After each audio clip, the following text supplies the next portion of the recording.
Can you predict someone's divorce by their wedding?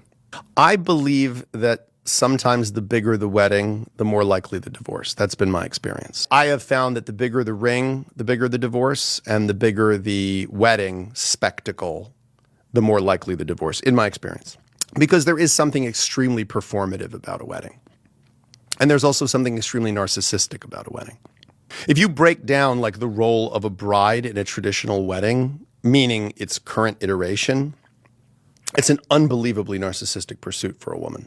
We're going to do an engagement, which is you're going to give me a stone of tremendous value that I'm going to wear as a public display of the fact that I am now engaged in this commitment. And then I'm going to put that on social media. And then we're going to have an engagement party. Then we're going to have all of these activities around planning this singular day where I'm going to be the center of attention. And then I'm going to have a bachelorette party. Then we're going to have a rehearsal dinner. Then we're going to have the wedding. And then we're going to have a honeymoon, which is basically like a week of partying. Oh, I forgot the bridal shower, by the way. I forgot the bridal shower. If this is really important to you, you're telling me a lot about yourself. You're telling me how important being the center of attention is to you and how much this performative thing is to you. Now, by the way, I'm not pissing on weddings. I think having a wedding's great. I think you should celebrate. I love this person. They love me. We found each other.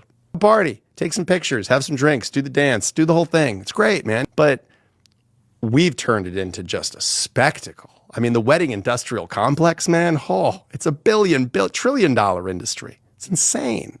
It's insane.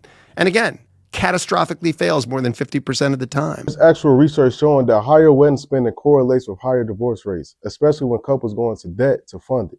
But social media has introduced performance pressure into something that was meant to be private. Now it's not just Valentine's Day, it's Valentine's Day for the timeline, birthdays for the timeline, anniversaries for the timeline, Christmas for the timeline. And every year, that pressure escalates. Bigger gifts, bigger surprises, bigger displays. And if that escalation doesn't happen, people start questioning whether they love or whether the relationship isn't doing good enough.